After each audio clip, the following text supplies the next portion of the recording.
Bismillahirrahmanirrahim. Assalamualaikum warahmatullahi wabarakatuh. Alhamdulillah. Nahmaduhu wa nasta'inuhu wa nastaghfiruh. Wa na'udhu billah min syururi sayyiati a'malina. Dhillalah wa man yudlil fala hadiyalah. Ashhadu an la ilaha illallah. Wa ashhadu anna Muhammadan abduhu wa rasuluhu la nabiyya ba'dah amma ba'd. Para jamaah,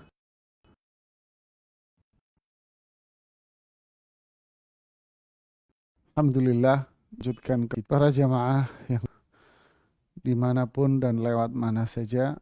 Semoga Allah subhanahu wa ta'ala senantiasa mencurahkan rahmatnya dan hidayahnya kepada kita semuanya. Hari ini kita akan mengkaji satu permasalahan ya, yang disajikan oleh Imam An-Nawawi rahimahullah di Riyadhus Shalihin di bab ensiklopedia larangan, yaitu pada bab 312. Bab 312 yaitu larangan atau dimakruhkannya salah satu bentuk duduk, namanya duduk ihtiba. Jadi larangan salah satu duduk ya, yang disebut dengan duduk ihtiba. Duduk ihtiba ini disebut pula dengan istilah orang awam kurfasa. Ya, awamnya Arab ya, disebut dengan bahasa yang lain kurfasa ya. Tapi dalam bahasa hadisnya namanya ihtiba ya. Imam Nawawi mengatakan makruh duduk ya, makruh duduk dengan menegakkan kedua lutut.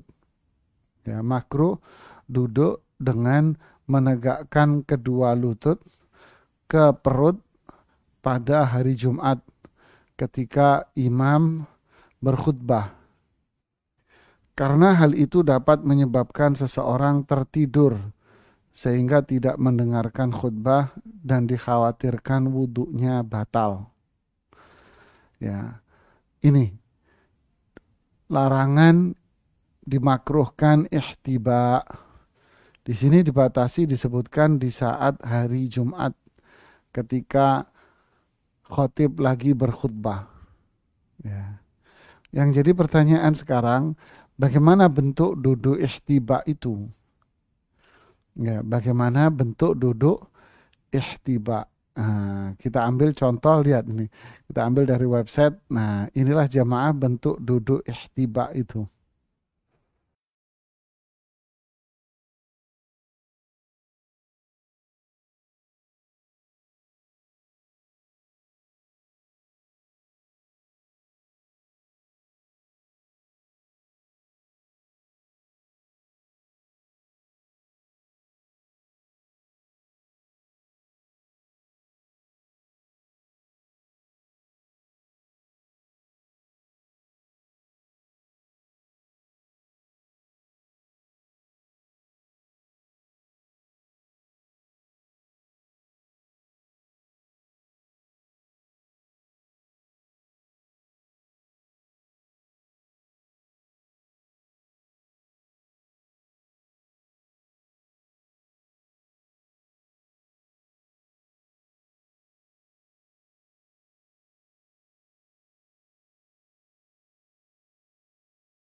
Anda tidur nanti, kan?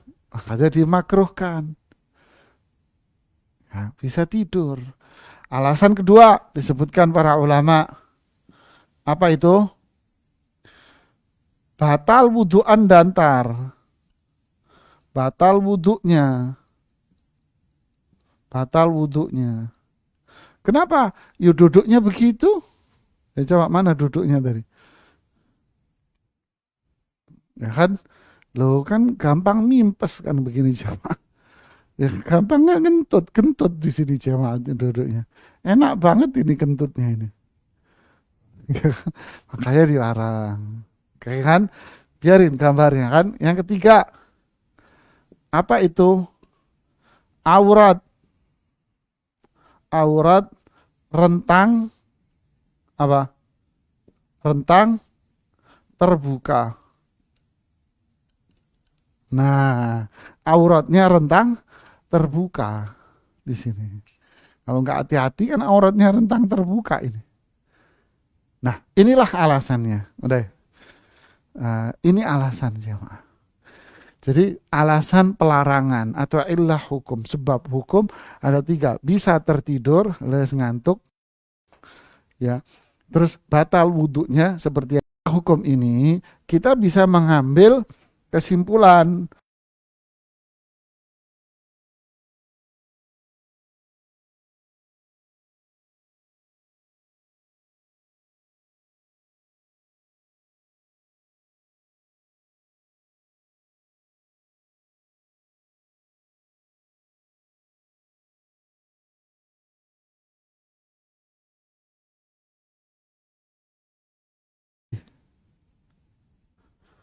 Maka boleh, ya.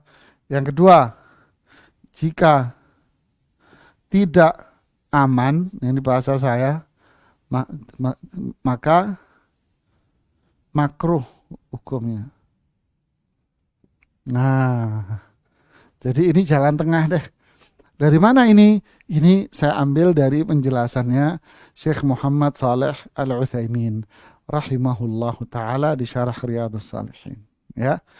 Jadi jalan tengahnya apa? Karena ilah hukumnya ini, maka kalau selama Anda merasa aman, ya, saya nggak ngantuk kok. Malah justru kalau duduk begini nggak bisa tidur saya. Kenapa? Nggak nyaman bagi saya, umpamanya. Ya, saya nggak nyaman dengan posisi begini ini. Mana enak tidur posisi begitu, apalagi pakai tangan di begini, itu ngantuk copot tangan kita tidur jatuh. Kan gitu kan? Mungkin ada sebagian. Tapi sebagian masyarakat di negara lain diikat pakai kain ya bisa tidur dia ngorok dia. Karena diikat pakai kain, kita yang di Indonesia pakai tangan buat nyangkutin kakinya. Saya nggak bisa tidur, berarti aman Anda dari sebab yang pertama. Batal wudhu, ya karena saya nggak tertidur, berarti saya bisa aman untuk mengendalikan wudhu saya. Kemudian, aurat rentang terbuka. Enggak lah, saya pakai celana. Enggak lah, saya pakai gamis begini, terus dalamnya pakai celana.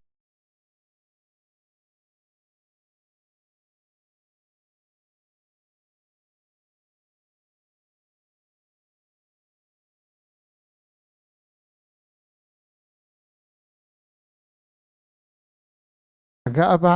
Menjaga yang buruk terjadi.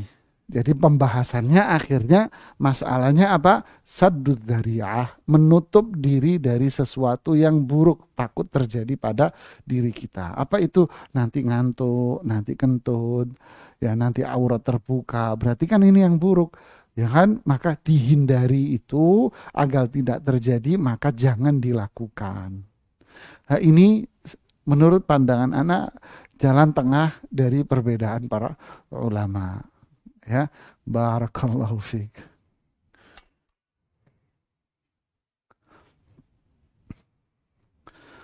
Masya Allah. Ini masalah duduk aja ya dibahas panjang oleh para ulama ya. Terus sekarang orang-orang bid'ah mengatakan boleh bid'ah hasanah gitu ya. Masalah duduk begini, tapi mereka berselisih pandang tentang hadis ini. Ya, bagi yang mengatakan hadisnya ini hasan ya tidak boleh, sudah mutlak nggak boleh, dilarang.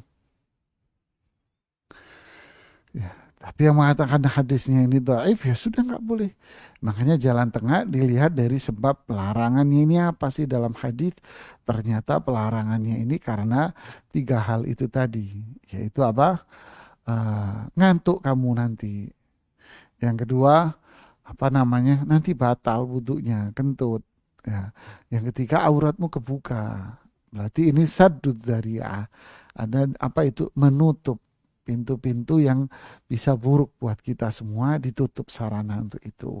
Makanya jangan dilakukan. Maka ini sepertinya penjelasan ini jalan tengah yang disampaikan oleh Syekh Muhammad Saleh Al-Utsaimin rahimallahu ulama'an al-kiram. Ya, lantas orang sekarang mengatakan ada bid'ah hasanah yang tidak ada dalam hadis, nggak pernah Rasulullah melakukan, hadisnya nggak ada, penjelasan para ulama salaf nggak ada.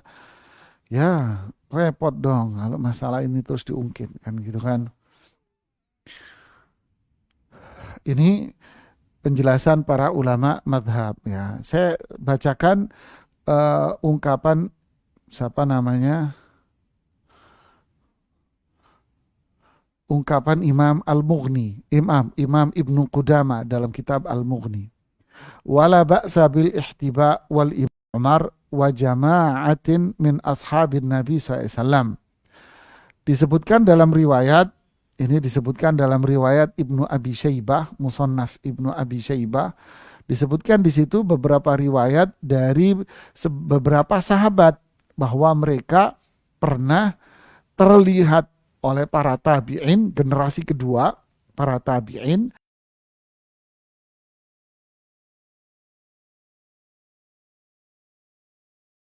sambil duduknya ihtiba. Nah, lu jamaah. Jadi ini menguatkan pendapat bahwa ihtiba ini boleh. Apa? Sahabat melakukannya. Sahabat pernah dengerin khutbah Jumat sambil duduk ihtiba. Siapa? Seperti Abdullah ibnu Umar dan beberapa sahabat Rasulullah SAW yang lain. Dan ini juga disampaikan oleh Sa'id bin Musayyab, Hasan al-Basri, Ibnu Sirin, ini adalah tabi'in. Untuk itu mazhab fikih yang lain, kata Imam Ibnu Qudamah, Imam Malik, Syafi'i, ya kan, Imam Malik, Syafi'i, Abu Hanifah, mazhab Hanafi, gitu kan, dan yang lainnya. Kemudian disebutkan pula dari riwayat Ya'la bin Shaddad bin Aus mengatakan syahidtu ma'a Muawiyah Baitul Maqdis. Saya pernah bersama dengan Muawiyah di Baitul Maqdis, Ilya, Palestina.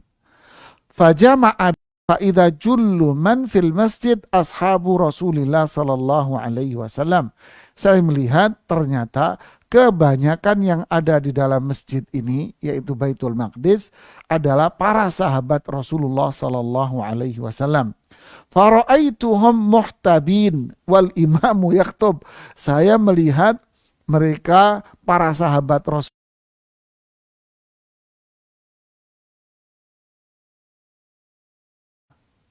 padahal imamnya lagi berceramah. Dilakukan oleh Anas bin Malik dan Abdullah ibnu Umar.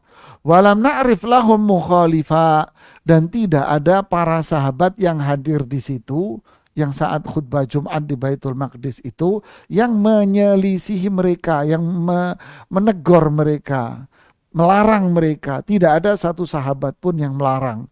Bahkan semuanya melakukan duduk ihtiba itu, sehingga itu kata Imam Ibnu Qudamah itu bisa dimaknai dengan ijma', kesepakatan para ulama. Ya. Ya, adapun hadis, yaitu hadis Anas bin Mu'ad, ini sanadnya, jalur periwayatannya diperbincangkan oleh para ulama yang tadi itu. Ya. Begitu pula naqala Ibnul Munzir anis, dinukil disebutkan oleh Imam Nawawi dalam kitab Al-Majmu' jilid yang keempat. Wa naqala Ibnul Munzir an Ibnu Umar. Ibnul Munzir juga berdasar dari perbuatannya Abdullah bin Umar, perbuatannya Ibnul Musayyab, Hasan Basri, Atha, Ibnu Sirin, Abi Zubair, Salim bin Abdullah, Shurah Al-Qadi, Ikrimah bin Khalid, Nafi' Malik, Thawri, Imam Auza'i, Imam Abu Hanifah, Imam Ahmad, Ishaq ibn Rahuya, Abu Thawr. Nah, itulah penjelasan para ulama yang tadi itu. Jadi yang melarang itu sebagian kecil saja, ya. Sebagian kecil saja yang melarang itu. Ya, mereka berdasarkan hadis ini dengan alasan apa? Alasannya adalah sebab pelarangannya adalah yang ini tadi, yang tiga tadi itu. Ya, pelarangannya yang tadi itu bisa orang tertidur, ngantuk, ya, kemudian wudhunya bisa batal, aurat terbuka. Makanya kata Syekh Utsaimin, jika tidak tiga ini bisa kita kendalikan, oh saya nggak bisa tidur kalau duduk begitu. Kalau begitu saya bisa kendalikan wudhunya. Kalau gitu saya enggak, aurat sih saya jaga lah. Kenapa? Karena kan saya pakai celana. Gamis pun ya dalamnya pakai celana, aman. Nah, kalau begitu silahkan, nggak ada masalah. Ya, ini penjelasan saya seputar duduk ihtiba dari penjabaran para ulama dalam masalah ini. Jadi kesimpulannya apa?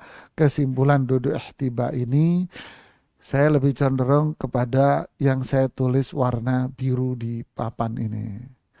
Ya. Nah, yang saya tulis biru yang terakhir itu. Ya, jika merasa aman, maka boleh. Ya, silahkanlah, nggak apa-apa. Aman kok saya. Tapi kalau Anda takut, takut kentut, takut ngantuk,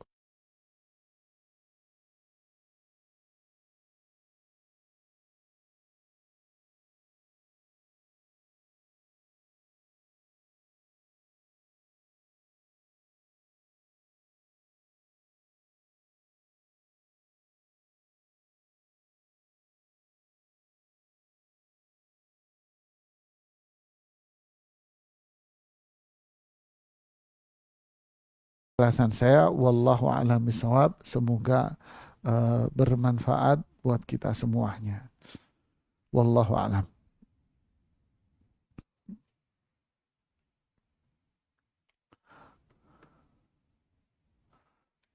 Ya, ada yang mau ditanyakan? Silahkan.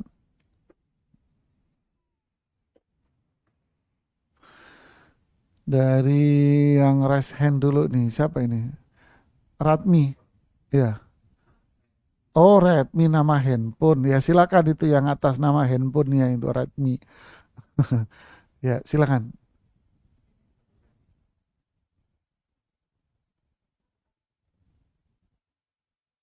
Oh, enggak ada ya. Oke, yang dari Saung Ukhuwah silakan. Assalamualaikum warahmatullahi wabarakatuh, Ustadz.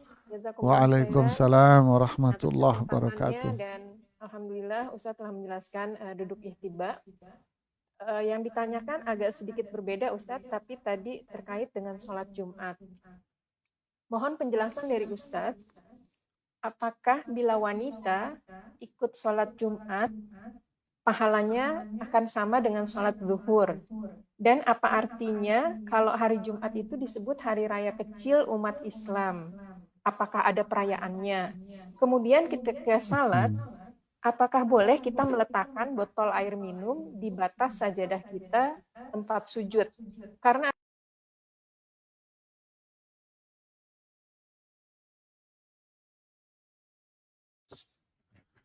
Ya, bismillah, alhamdulillah, salatu wassalamu ala rasulillahi wa ba'd. Pertama, hukum perempuan yang menghadiri sholat Jumat. Ya, kita harus paham dulu hukum sholat Jumat ini apa. Sholat Jumat ini wajib binasil Quran, dengan nas Al-Quran. Wa idza nudiya lis-salati mi yaumil jum'ati fas'au ila dzikrillahi wa dzarul bay'. Ya kan, tinggalkan jual beli. Nah, jual beli berarti ada makna di sini laki-laki. Ya, kalau sudah adzan dikumandang, maka Anda pergilah. Untuk para ulama mengatakan sholat Jumat ini wajib bagi setiap laki-laki, wajib aini, setiap individu dari kaum laki-laki wajib melakukan itu. Dan juga di masa Rasulullah SAW beliau mewajibkan Jumatan ini bagi kaum laki-laki. Ya. Adapun perempuan boleh menghadiri sholat Jumat dalam konteks ini adalah perbuatan sunnah. Walaupun di masyarakat Indonesia nggak lumrah, ya, nggak lumrah. Ya. Tapi secara hukum perempuan yang menghadiri sholat Jumat ini sunnah. Jadi kalau ada perempuan yang datang sholat Jumat, dia ya melakukan seperti yang biasa dilakukan laki-laki, yaitu duduk, mendengarkan khatib, kemudian ikut sholat Jumat 2 rakaat, udah setelah itu dia tidak melakukan sholat zuhur lagi. Ya, dia dapat pahala dari itu semuanya. Nah, tidak ada lagi sholat zuhur. Jadi ini suatu bid'ah yang sangat mungkar bagi mereka yang melakukan sholat Jumat, kemudian habis sholat Jumat, sholat zuhur lagi. Allahu Akbar. Saya tidak melihat ini di mana di Jawa ya. Ketika saya di Jakarta kok melihat ada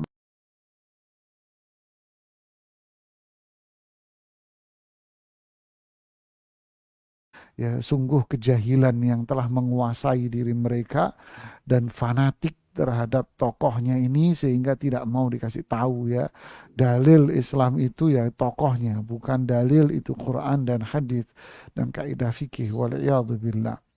Jadi boleh perempuan untuk menghadiri sholat Jumat karena memang itu hukumnya sunnah bagi kaum wanita. Kemudian perempuan yang kita ya sholat kemudian naruh botol di depan seperti nyembah botol, kagak nyambung ya, nggak ada masalah lah. Kita sholat kemudian ada minuman yang belum kita minum atau minuman yang belum kita habiskan, kita taruh di tempat kita, nggak ada masalah.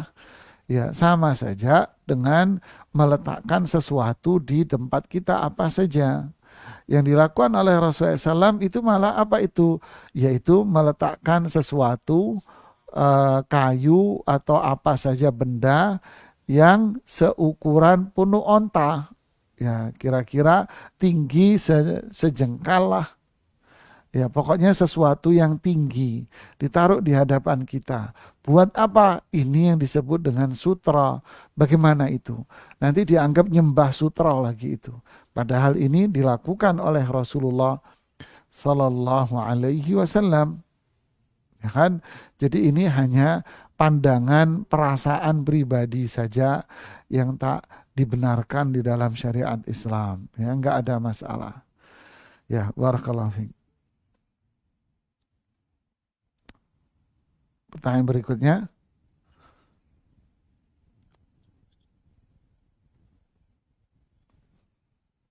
oh, kemana? Menghilang. Ya, jazakumullahu khairan Ustadz. Ya, Bisa satu lagi Ustadz?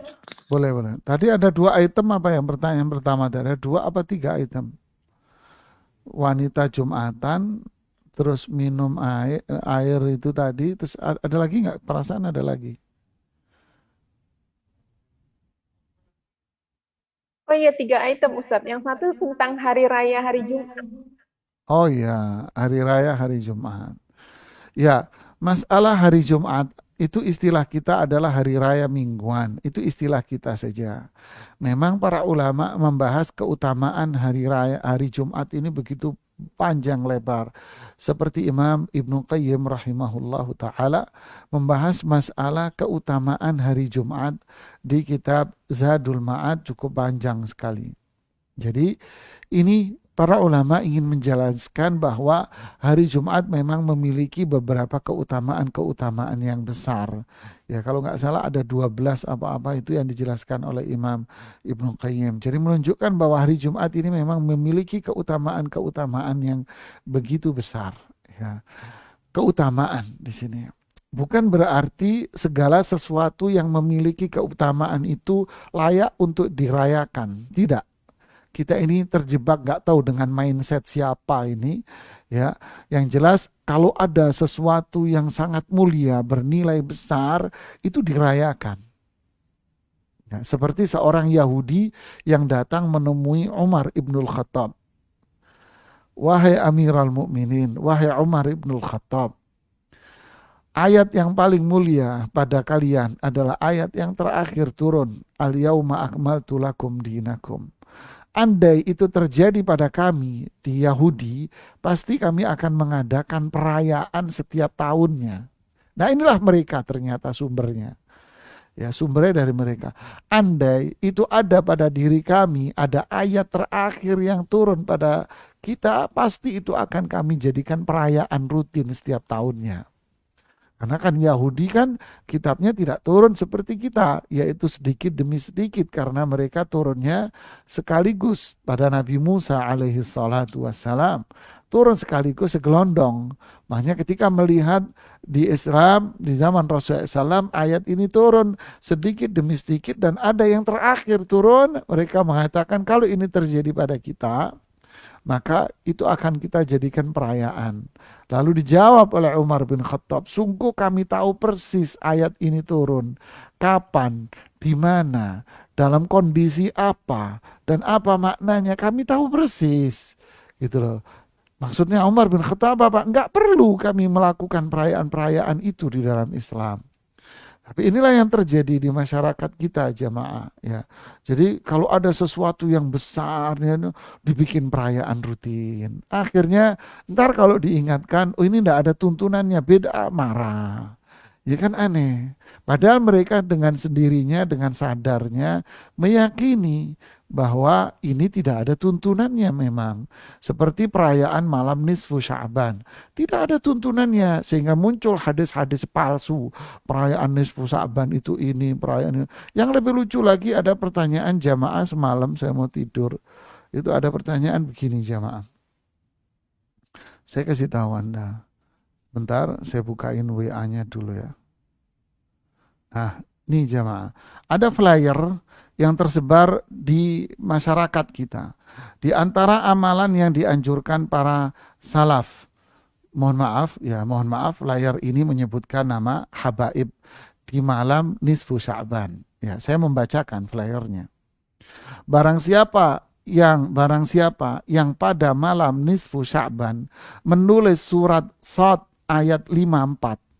Inna hadza la rizquna ma lahu min nafad. Sesungguhnya ini adalah benar-benar rezeki kita. Rezeki dari kami yang tidak akan habis-habisnya. Ditulis, lihat nih jemaah ya, ditulis di atas kertas, kemudian diletakkan di tempat penyimpanan uang. Insya Allah rezekinya akan mengalir sepanjang tahun. Terus disebut sumbernya dari Habib siapa, nggak usah saya bacakan. Ya, astagfirullahaladzim. Hari muncul cerita-cerita begini-beginian. Ya, melihat nisfu Sya'ban, memang ada disebutkan hadis yang dihasankan oleh para ulama bahwa kita dianjurkan untuk berbuat baik. Tapi apa? Nggak ditentukan amalnya. Ya, nggak ditentukan. Lalu di sini di blow up. Ya, digede-gedein, dimunculkan hadis-hadis palsu-palsu di sana. Ya, akhirnya perayaan-perayaan itu ditambah-tambah dengan kayak gini-ginian tadi. Nulis ayat tadi terus taruh di brankas, nanti duitnya banyak terus. Inna lillahi wa inna ilaihi raji'un. Astagfirullah. Suruh coba dia dulu. Gitu ya, banyak nggak duitnya, nggak habis-habis katanya sepanjang tahun. Nah inilah yang terjadi di mindset kita. Kalau melihat sesuatu yang gede, nanti akan dijadikan perayaan, muncul perayaan. Ya tidak, ya. Hari Jumat memang memiliki banyak kemuliaan dan keutamaan. Ya, tapi bukan berarti terus dijadikan perayaan gitu ya. Uh, tapi untuk kita amalkan kemuliaan yang disebutkan itu. Ya, barakallahu fiik. Pertanyaan berikutnya.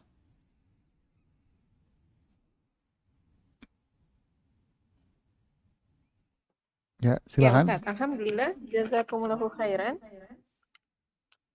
Pertanyaan berikutnya adalah, Ustaz mohon nasihatnya, apakah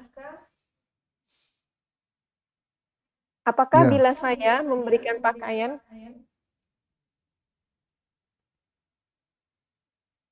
kepada anak-anak yang masih di bawah umur dengan gamis atau taupe dan minyak wangi, apakah itu termasuk salah satu yang berlebihan? Jazakumullahu khairan. Ya, bismillah, alhamdulillah, salatu wassalamu ala rasulillahi wa ba'd. Berlebihan dari sisi mana ya? Ya, saya juga nggak nyambung di pikiran saya. Ngasih anak-anak gamis sama minyak wangi. Apa itu? Di sisi mana berlebihannya? Sisi mana berlebihannya? Sedangkan bagi mereka yang dikaruniai oleh Allah harta, mereka membelikan anak-anaknya barang-barang yang mewah-mewah. Lalu itu tidak dikatakan berlebihan. Ya kan, anaknya diberikan jam. Jam tangan yang diberikan kepada anaknya bagi mereka yang berduit itu bisa mahal, bisa puluhan juta jamnya yang dipakaikan kepada anaknya. Sepeda, ya, sepeda yang dipakai oleh anaknya itu bisa mahal itu sepeda anaknya yang merek-merek terkenal itu. Satu keluarga pakai sepeda yang bermerek, ya kan? Terus itu tidak dikatakan berlebihan. Sedangkan giliran anak dipakein minyak wangi atau baju gamis dikatakan berlebihan. Kenapa? Karena identik dengan keislaman. Padahal nggak ada urusan orang pakai gamis terus dihubung-hubungkan dengan keislaman, kan pakaian. Ya orang nyaman aja saya menggunakan baju ini lebih enak, saya lebih senang menggunakan baju ini. Ya, barakallahu fiik. Tidak ada kaitan antara itu dengan ini, nggak ada hubungan korelasi apapun ya. Bahkan bertolak belakang dengan fenomena yang terjadi. Dibeliin baju, anaknya dibeliin baju. Bajunya bermerek dan mahal. Dibelikan celana, anaknya belikan celana yang bermerek mahal. Mainan anak aja bisa mahal itu. Ya, mainan yang diberikan oleh orang tuanya mahal. Mainan-mainan yang bermerek, yang produk Amerika, produk Eropa, ya kan, produk dari apa film-film kartun tertentu, mahal itu mainannya. Ada sampai jutaan itu mainan. Terus itu tidak dikatakan berlebihan. Fa inna lillah wa inna ilaihi raji'un. Ya, minyak wangi disukai oleh Rasulullah SAW. Kita menggunakan minyak wangi karena mengikuti petunjuk Rasulullah SAW, sunnah Nabi, dapat pahala kita. Hubbiba ilayya min amri dunya at-tib. Dari perkara dunia yang saya cintai adalah menggunakan minyak wangi bagi laki-laki dan perempuan tentu, tapi dalam koridor dan batasan tertentu. Ya, ini aneh, nggak masuk di logika, malah kontradiksi sama sekali. Ya, ya. Berikutnya. Masih ada? Udah. Oh, masih ada. Silakan. Berikutnya, ya Ustaz, kalau boleh satu lagi tentang nisfu Sa'ban. Ya, silakan.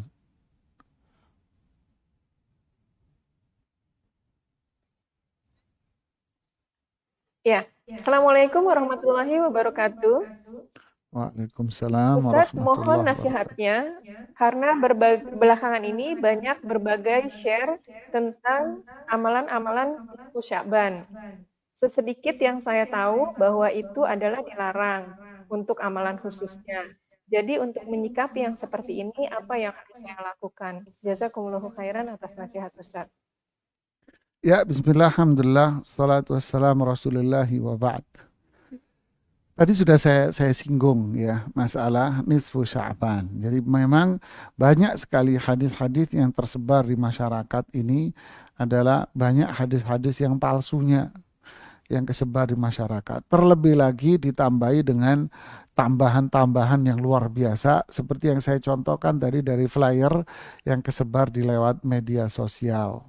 Ya, baca tulis surat ini, ayat ini di sebuah lembar kertas, lalu taruh di dompetmu. Nggak habis-habis. Coba aja deh tulis itu, lalu taruh di dompetmu. Nggak habis-habis nggak tuh duit yang ada di dompet. Logika dari mana sih munculnya, nggak paham saya. Ya kok bikin kebohongan-kebohongan yang luar biasa begini kebohongannya. Ya, kemudian dinisbatkan lagi dengan dalam syariat Islam. Fala haula wala quwata illa billah. Jadi kayak fenomena penggandaan uang ini. Ini naudzubillah, terus bawa pakai ayat lagi. Kemudian kan gitu. perayaan nisfu Sya'ban, baca ini baca itu gitu ya, sampai panjang lebar, isyaknya lewat. Kok bisa? Saya dulu melakukan karena saya tinggal di kampung Arab, saya tinggal di kampung ya, saya dulu juga belajar dengan komunitas habaib ya, saya SD, SMP, SMA di komunitas mereka, jadi saya tahu persis ya. Jadi kalau sudah malam nisfu Sya'ban ngumpul terus baca ini sampai ini 3 kali, ini 7 kali, ini sekian kali sampai lewat Isya lewat, habis itu selesai bubar-bubar aja, pulang-pulang gitu kan. Jadi benar kata para ulama salaf jamaah ya, man ahya bid'atan faqad amata sunnah. Siapa yang menghidupkan satu bid'ah berarti dia mematikan satu sunnah. Ya. Sholat berjamaah nggak diperhatikan, sibuk dengan melakukan bid'ah dan sibuk melakukan amalan-amalan yang tidak ada tuntunan sama sekali itu.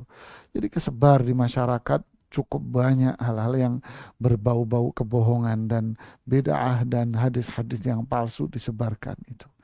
Ya, terus sikap kita apa? Sudah nggak usah ikut-ikutan. Ya, nggak usah ikut-ikutan, kita tinggalkan, tapi tetap kita sesama muslim punya kewajiban untuk bersikap yang baik, bersikap akhlak yang mulia, tutur kata yang baik, tidak boleh saling mencela, tidak boleh saling menghina, tidak boleh saling merendahkan. Ya, kita punya kewajiban untuk bersikap dan berakhlak mulia, tapi kebenaran harus tetap disampaikan. Barakallahu fiikum. Kemudian ada lagi pertanyaannya? Eh, Masih ada, Ibu, pertanyaan lagi? Gak apa. Kalau masih ada nanti disampaikan lagi. Saya baca dari chat dulu ya. Dari Imam Rabbani, tinggal di Sukabumi. Assalamualaikum warahmatullahi wabarakatuh. Waalaikumsalam warahmatullahi wabarakatuh. Ustadz, di tempat tinggal kami biasanya setelah Ramadan orang-orang berangkat ke kuburan untuk ziarah kubur secara rame-rame. Apakah boleh ziarah kubur seperti ini Ustadz? Masya Allah, barakallahu fiik. Akhi, ukhti fillah, saudara jamaah sekalian.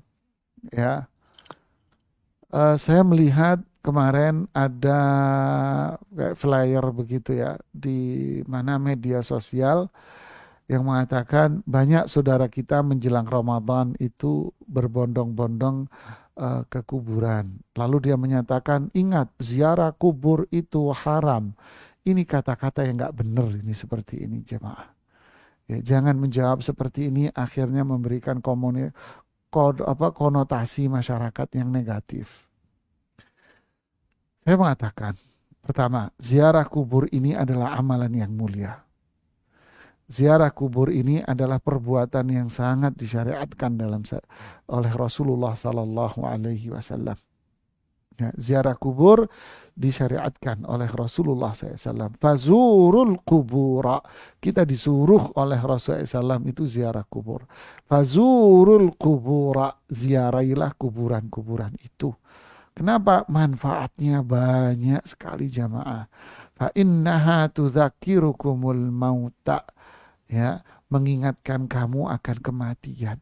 Berarti melembutkan hati, berarti memberikan semangat kita untuk beribadah, berarti menjadikan kita ini bertaubat kepada Allah, sadar akan dosa-dosa kita. Akhirnya kita bertaubat, meninggalkan kemaksiatan, kemudian manfaatnya lagi apa? Kita bersemangat melakukan ibadah yang mungkin selama ini sudah mulai kendor dan menyadarkan kita bahwa dunia yang kita kejar, ya, kita kejar-kejar ini ternyata pun pada akhirnya tak ada nilainya dan tak bisa membantu kita.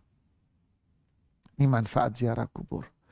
Yang kedua, kita disuruh oleh Rasulullah SAW melakukan ziarah kubur setiap saat. Ziarah kubur dengan tujuan yang di atas. Yaitu apa? Tujuan bermanfaat buat kita, mengingatkan kematian, menyadarkan kita akan hakikat dunia, semangat ibadah, taubat kepada Allah, dan manfaat lain bagi ziarah kubur adalah mendoakan si mayit ini. Kita doakan semua orang yang dimakamkan ini. Ya, terutama kalau ada keluarga, didoakan keluarganya di situ. Ya. Nah, ziarah kubur yang disyariatkan ini dilakukan setiap saat, kapan saja. Ya silahkan Anda ziarah kapanpun, ya ziarah kubur kapan saja. Ya, silahkan, nggak apa-apa. Ya.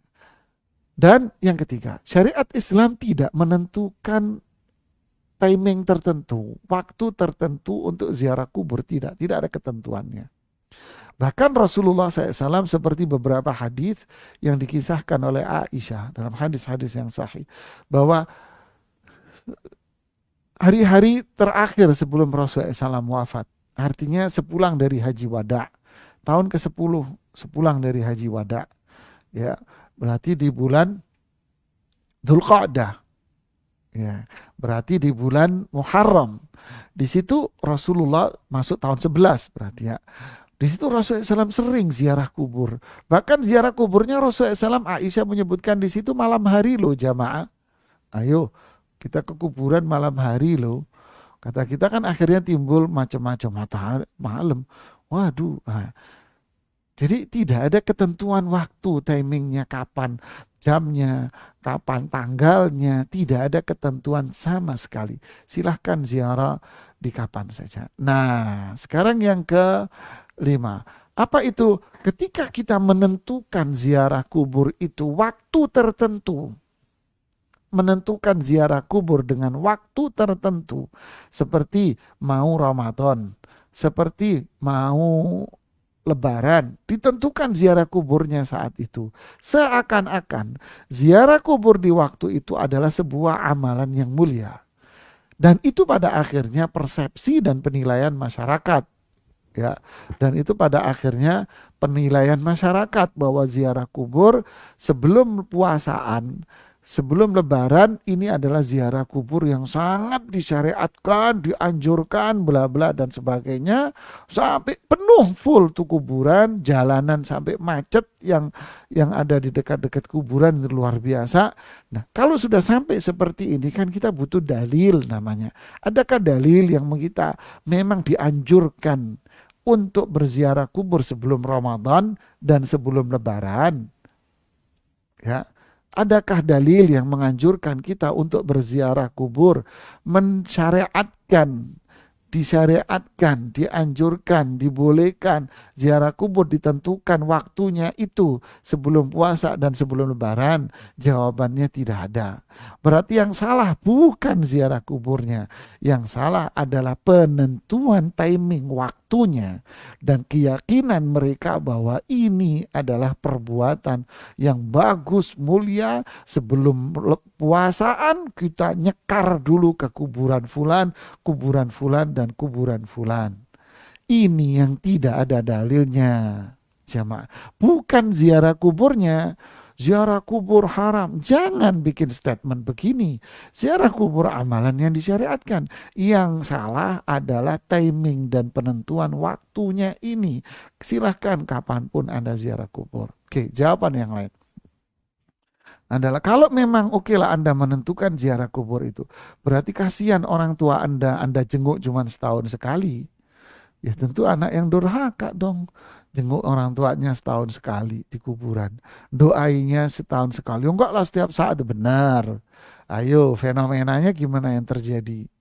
Inilah jemaah. Sadarilah akan hal itu. Ya, kita punya kewajiban untuk mendoakan orang tua kita kapanpun, dimanapun. Ya, terus kita ke kuburannya dengan tujuan untuk mengingatkan diri kita, menyadarkan diri kita dan mendoakan yang ada. Ya, barakallahu fikum. Ini jawabannya. Kemudian dari Anita Kartika, mohon bertanya lagi saat sholat di rumah. Bila imam belum fasih dalam baca Quran, lebih baik sholat sendiri atau bermakmum? Lebih baik belajar. Belum fasihnya itu seperti apa? Karena fasih itu kan ada kesalahannya itu yang fatal, ada kesalahannya nggak fatal. Ya, ada nilai kebenarannya di situ, nggak fatal sih, cuman nggak sempurna di dalam bacaannya. Ya, Jadi kita harus menilai dulu ini. Kalau kita belum tahu, ya sudah sholat saja nggak ada masalah. Barakallahu fiik. Lalu berikutnya, ya udah ayo belajar bareng-bareng sama-sama. Ya, jangan kita memvonis orang sedangkan kita belum tahu tingkatan kesalahannya di mana. Ya, kemudian dari Yuyun Yuniarsi. Assalamualaikum warahmatullahi wabarakatuh. Waalaikumsalam warahmatullahi wabarakatuh. Pak Ustadz, negeri kita kaya akan makanan masakan daerah. Bagaimana dengan tape, brem di Bali? Termasuk diharamkan nggak? Yo halal. Nggak apa-apa. Anda makan tape, Anda makan brem. Ya tahu brem jamaah. Brem ini makanan khas di Jawa Timur, di daerah Madiun. Namanya brem. Ya, di Bali juga ada namanya brem. Itu dibuat dari tape, diproses dari tape, dibentuk seperti coklat, modelnya kayak coklat begitu ya, batangan, tapi warnanya apa ya, kecoklatan gitu, warnanya coklat muda. Jadi kalau makan dikit-dikit enak, tapi kalau makan kebanyakan panas perut, terus bisa diare. Kalau kebanyakan brem namanya, kita di Jawa Timur menyebutnya brem gitu ya. Nggak tahu bahasa Indonesianya jadi brem juga kayaknya ya. Jadi itu bukan yang hendak ada masalah. Yang diharam itu apa? Ketika tape kan ada airnya. Ya, airnya itu diambil air tape, kemudian difermentasi, ditaruh di sebuah tempat ya berhari-hari. Yang lebih ganas lagi ditanam di bawah tanah. Dia gali, bukan ngajarin loh ya, jangan bukan saya nggak ngajari, kata mereka digali, ditaruh bawah tanah seminggu umpama. Wah, akhirnya diminum. Yang salah bukan tapenya, yang salah adalah dia membuat proses fermentasi yang membuat itu mabok. Ya, mabuk terus teler. Nah, itu yang haramnya. Enggak kok, enggak mabuk. Kalau dikit enggak mabuk. Kalau banyak sih mabuk, Ustaz. Ya sama aja, bro. Gitu kan. Kalau banyak haram, ya dikit pun haram. Gitu ya. Oke. Penjelasan dari pertanyaan dari Wara Hendarti. Wanita kan tidak boleh pakai parfum kalau bepergian. Kalau mau kena untuk sholat disemprot parfum, boleh tidak, Ustaz? Terus apa bedanya? Mbak Yu, apa bedanya? Ibu, Mbak, sama saja. Ya, yang nggak boleh itu parfum yang bisa dicium oleh orang sekitar. Nah, jadi kalau Anda pakai parfum yang nggak dicium oleh orang sekitar ya silahkan. Tapi kalau bahasa Inggrisnya ngembreng, tahu ngembreng bahasa Jawa Timuran ya, baunya itu kemana-mana gitu ya. Ya orangnya pergi ketinggalan baunya. Ya, ini yang tidak diperbolehkan. Oke, berikutnya. Oh ya, dari Yunianti Bandung dulu. Itu dari si Eneng Bandung. Silakan.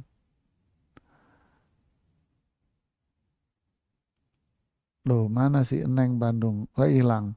Oke, di Saung silakan. Ada pertanyaan lagi. Iya, Afwan Ustadz, tadi sinyalnya agak tidak terdengar, jadi kirain tidak masuk. Assalamualaikum warahmatullahi wabarakatuh. Alhamdulillah, jazakumullahu khairan atas penjelasan Ustadz hari ini. Tetapi pertanyaannya agak berbeda Ustadz. Mohon nasihat dari Ustadz dan penjelasan bagaimana tentang amalan yang tergadaikan karena belum diakikah. Apakah maksud tergadaikan di sini? Kemudian, dalam suasana rumah tangga saat ini, kami mengalami konflik sedikit sehingga tidak berkomunikasi yang baik antara suami istri. Dan menjelang Lebaran, bolehkah si istri menjauh dari suaminya supaya menghindari tidak berantem, agar hati juga menjadi tenang siap menghadapi Ramadan? Masya Jazakumullahu Allah. khairan atas nasihat Ustaz. Ya, bismillah, alhamdulillah, salatu wassalamu ala rasulillahi wa ba'd. Hadis setiap jiwa tergadai dengan akikahnya. Mungkin kita mendengar istilah gadai ini, konotasi kita dengan gadai, barang gadaian. Apa itu? Barang kita taruh di tempat pegadaian atau ngutang sama orang, berhutang sama si fulan, lalu barang kita ditaruh di sana. Berarti barang kita ini nyangkut di si fulan. Jiwa kita nyangkut berarti. Bukan begitu maknanya. Ya, kepolosan ini maknanya. Bukan begitu maknanya. Maknanya adalah ini menunjukkan begitu besarnya syariat pada akikah itu. Seolah-olah jiwa Anda tergadai. Ya, ini makna sebagian para ulama memang para ulama menjelaskan seperti itu ya. Bukan maknanya gadai dalam perspektif kita dalam bahasa Indonesia atau perspektif dalam muamalat ya barang ditaruh digadein gitu ya. Tidak. Ini menunjukkan begitu besarnya syariat apa namanya? Begitu besarnya syariat akikah itu pahalanya. Sama pula dengan hadis tentang keutamaan al-ikhlas. Ya, al-ikhlas itu setara dengan sepertiga. Loh, apakah maknanya al-ikhlas ini benar-benar sama dengan 10 juz? Ya beda lah. Al-ikhlas itu ayat pendek, surat pendek terdiri dari 3 ayat, terus disamakan dengan 10 juz. Ya beda lah. Padahal satu huruf kan 10. Ini nunjukkan bahwa al-ikhlas ini memiliki keutamaan yang besar.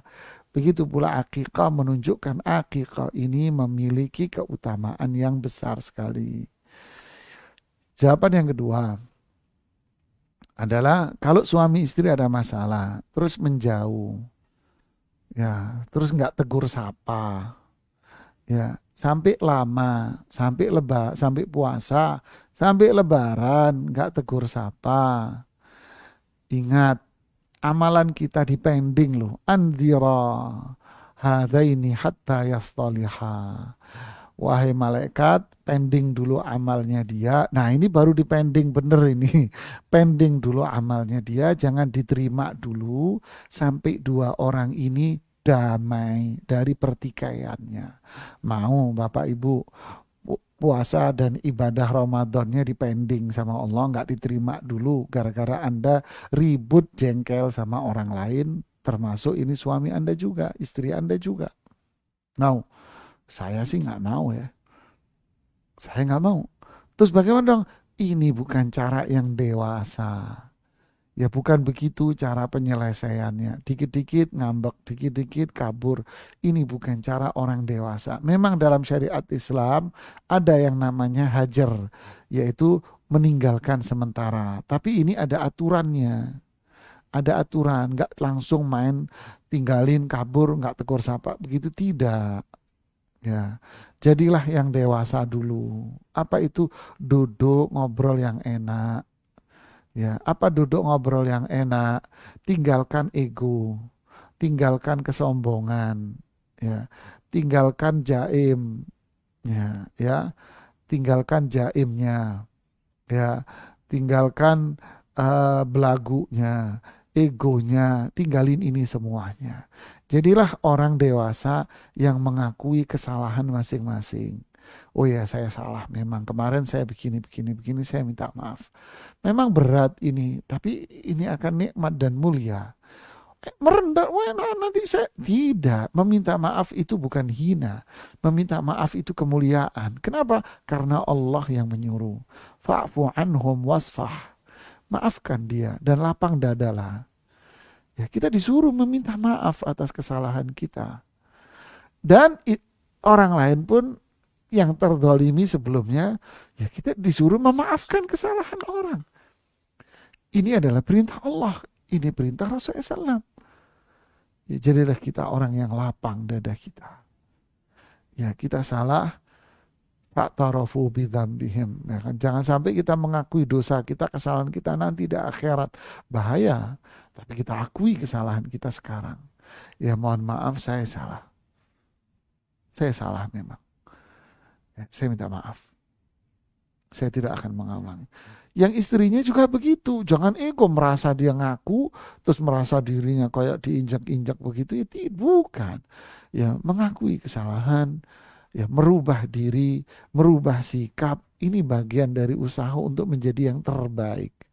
Menjauh belum tentu menyelesaikan masalah seutuhnya. Selama dua-duanya merasa baik, ya jauh justru akan menjadikan dia semakin enjoy dan tidak akan kembali. Jadi, lakukan cara yang ini dulu karena ini tahapan-tahapannya di dalam syariat Islam. Ya, barakallahu fiik. Ada lagi habis. Sudah nggak ada yang resen. Yang Satu chat lagi masih ada. boleh Ustadz Oh, masih tentang ada. Oh sholat. ya, silakan. Ya, Assalamualaikum warahmatullahi wabarakatuh. Ustadz, bagaimana Waalaikumsalam mengingatkan warahmatullahi kesalahan wabarakatuh. imam dalam sholat berjamaah yang ada di rumah? Ini sudah berlaku beberapa kali. Apakah masih bisa diteruskan? Jazakumullahu khairan. Ya, kesalahan imam al-fathu alal imam, ya kan, memperbaiki kesalahan imam. Jika kesalahan imam itu pada gerakan, maka kita terus perbaiki di saat sholat, langsung, langsung waktu sholat. Jadi tengah-tengah sholat imamnya salah dalam gerakannya. Ya, maka kita tegur kesalahan dia secara langsung. Bagaimana cara negornya? Kalau laki menegur, kalau yang negor ini laki-laki, maka dia negornya dengan apa? Mengucapkan tasbih, subhanallah. Ya, subhanallah. Ditegur pakai bacaan itu. Kalau yang menegur ini perempuan, maka dengan cara menepukkan kakinya. Ini menepukkan tangannya kok kakinya, nepuk tangannya di pahanya umpama atau di mana gitu ya, ditepuk begini ya, ditepuk ya. Itu kalau yang negor perempuan ya. Kemudian kalau bacaannya yang salah diperbaiki saat itu juga ya, diperbaiki saat itu. Kalau bacaannya Al-Fatihah ya diperbaiki, kalau bacaan sunnah surat ya diperbaiki ya juga. Kalau selesai, ya saling berdiskusi, ya saling mengingatkan habis sholat. Kamu tadi salah begini, bacaan suratmu juga salah begini, begini. Coba diperbaiki nanti berikutnya, akan lebih enak, gitu ya. Sehingga dia berikutnya, insya Allah tidak salah lagi, ya. Ya, from Baba Baim. Assalamualaikum. Afan izin bertanya Pak Ustadz, untuk posisi duduk ihtiba pernah mendengar bahwa duduk ini adalah posisi kesukaan Rasulullah SAW, diikat dengan sarungnya. Apakah ada hadisnya? Saya nggak tahu. Tanyain sama Ustadz yang menyampaikan itu. Justru yang ada adalah hadis larangannya, hadis Anas bin Mu'ad yang kita jelaskan kedudukan dan penjelasan para ulama. Ya, kalau ada yang mengatakan ini kesukaan Rasulullah SAW, saya nggak tahu. Ya, tanyakan kepada ustadznya. Justru saya pengen tahu juga ada nggak hadisnya biar saya ngerti gitu ya. Ya, wallahu a'lam. Kemudian dari siapa itu? Yasmin, ya silahkan. Ya. Bismillah, Assalamualaikum warahmatullahi wabarakatuh, Ustadz. Waalaikumsalam warahmatullahi wabarakatuh.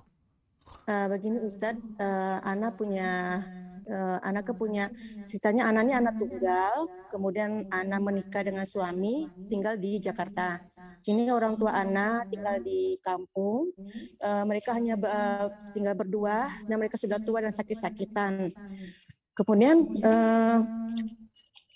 Ana pingin pulang ke kampung, tapi masalahnya kami di sini hanya hidup pas-pasan. Jadi suami Ana tidak bisa mendampingi Ana kalau pulang ke kampung gitu Ustadz. Apakah Ana boleh pulang tanpa didampingi suami atau mahram Ana gitu Ustadz? Sedangkan anak-anak masih kecil-kecil di sini Ustadz. Dan kemudian yang kedua, Ana juga di keluarga anak menyalahkan anak karena anak tidak bertanggung jawab terhadap orang tua anak, gitu. Karena di sini anak tidak bisa membawa orang tua anak tinggal di Jakarta karena anak di sini masih menumpang di rumah mertua. Itu bagaimana Nyai Ustaz? Solusinya Ustaz? Mohon solusinya Ustadz. Ya, bismillah, alhamdulillah, salatu wassalamu ala rasulillah wa ba'd. Orang tua ini, kalau masih ada orang tua, ini kesempatan ya untuk berbakti. Ya, orang tua Anda itu kunci surga Anda untuk buka pintunya surga. Ya, jadi orang tua ini kuncinya, ya, kuncinya. Berbaktilah sama orang tua Anda. Dan beruntunglah mereka yang masih memiliki kedua orang tua. Ya, sampai sahabat yang mau jihad aja dilarang oleh Rasulullah SAW ketika dia memiliki kedua orang tua. Sahabat yang mau ikut berjuang, berjihad bersama Rasulullah SAW ditahan sama Rasulullah SAW. Ditanya, ahayyun walidak, apakah kedua orang tuamu hidup? Masih ada ya Rasulullah, kamu jihad sama orang tuamu. Sampai seperti itu jemaah. Jadi beruntung sekali mereka Anda yang masih punya orang tua. Jadi berbaktilah ibu sama orang tua Anda. Berbaktilah. Kalau Anda nggak bisa membawa orang tua Anda ke Jakarta, maka datanglah Anda temui orang tua Anda. Diskusikan dengan baik dengan orang tua, dengan suami Anda. Ya, diskusikan baik-baik. Ya, ya. Kalau memang ditaruh di rumah sendiri di Jakarta nggak mampu untuk ngontrak, ya sudah Anda pulang, ya, tinggal di sana sama orang tua nanti atas persetujuan suami. Tapi kalau suami Anda nggak setuju, tidak boleh. Tetap yang di atas adalah persetujuan suami. Suami pun harus tahu, harus paham, jangan ego. Ya, fahamilah bahwa ini anak hendak berbakti sama orang tuanya. Jadi jadikan istri Anda istri yang soleh dan jadikan istri Anda istri yang berbakti sama kedua orang tuanya. Kalau nggak mampu disiapkan tempat, biarkan istri Anda untuk merawat orang tuanya di daerah. Lalu apa? Anda yang ngalah. Mungkin datang berapa hari sekali ke sana. Berapa hari sekali Anda jenguk orang tuanya. Nah, untuk menjawab bagaimana saya pergi ke sana tanpa mahram boleh tidak boleh. Suami Anda yang nganter. Habis itu dia mau balik lagi untuk bekerja di Jakarta, silahkan. Habis itu dia nengok lagi. Semua diobrolkan, disetujui, Anda lakukan. Safarnya tetap harus pakai mahram. Ya. Barakallahu fiik, ini yang bisa kami sampaikan. Kurang lebihnya saya mohon maaf.